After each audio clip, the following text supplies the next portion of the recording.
Welcome to the OLV Daily Reflection for Sunday, September 26th.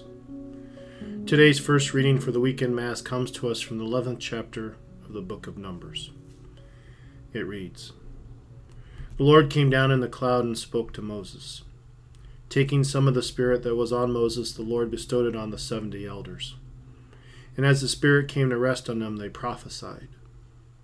Now 2 men, one named Eldad and the other Medad, were not in the gathering, but had been left in the camp.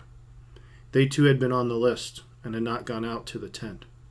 Yet the Spirit came to rest on them also, and they prophesied in the camp. So when a young man quickly told Moses, 'Eldad and Medad are prophesying in the camp,' Joshua, son of Nun, who from his youth had been Moses' aide, said, 'Moses, my Lord, stop them.' But Moses answered them, 'Are you jealous for my sake? Would that all the people of the Lord were prophets. Would that the Lord might bestow his Spirit on them all.'"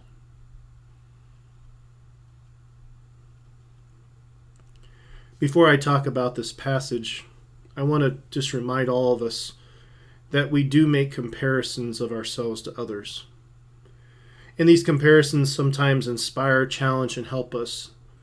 But it has been my experience as a priest that comparisons also can lead to some very sinful behaviors that lead down the path of envy, pride, despair, and even hatred.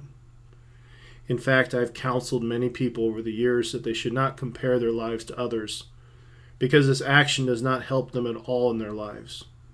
The comparisons actually lead to more problems in their lives.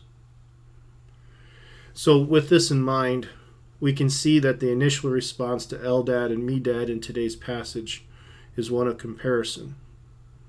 It's unclear what the young man and Joshua were concerned about in regards to this situation.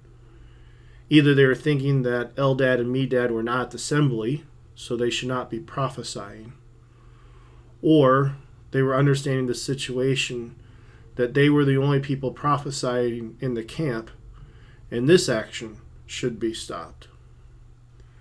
So whatever the situation was, when they brought this all to Moses, he addressed this comparison with the following words: "Are you jealous for my sake? Would that all the people of the Lord were prophets. Would that the Lord might bestow his Spirit on them all." So whatever Joshua and the young man were thinking, it was linked to some form of jealousy, or again, an unneeded comparison.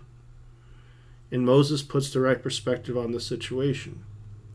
When God blesses someone, when God bestows gifts on someone, we should always rejoice in this reality. We should not do any comparisons, we should not become jealous, and we should not let any other sin form our hearts and minds. But again, when God blesses someone, when he bestows gifts, we should rejoice in this reality. But we do let sin change our hearts and minds. So what happens sometimes is, again, we do become jealous, envious. But here's another reality that can happen around the sinfulness of the situation. Because sometimes people can get frustrated with God because it seems as if he gives gifts to others but leaves the person frustrated without any gifts. Again, in many ways, we feel like others get blessings, but maybe we don't.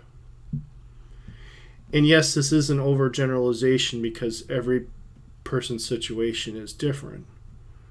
But I do know, as a priest, that people get frustrated with God, especially when they perceive that others are being blessed over and above what they are receiving. And in this situation, my counsel to you and to anyone else who's feeling this is that you don't know what anyone is going through in their lives.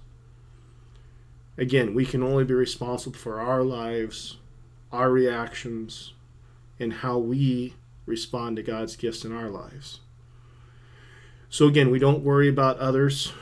We focus only on what God has done in our lives. And thus we can say with absolute certainty that God gives us the gifts we need. God allows us to have everything we need to live, move, and have our being. And we should just be thankful for that. And again, not worry about what's happening in other people's lives, but again, just know that God does provide what is best for us, and He provides what is best for other people. And then finally, a reminder that sometimes the blessings and gifts that God bestows on a person's life brings a tremendous amount of responsibility. So again, we can look at someone and say, man, they've been blessed by God. But also, sometimes blessings have responsibilities and come with these responsibilities. So God knows what He is doing. And again, we just have to trust in that reality. So don't let your comparisons lead you down any sinful paths. But if anything, when we look at other people, we should rejoice that God has blessed them. And again, if they're doing anything right, anything good, praise be God. Because we should be doing the same in our own lives as well. Our Lady of Victory, pray for us.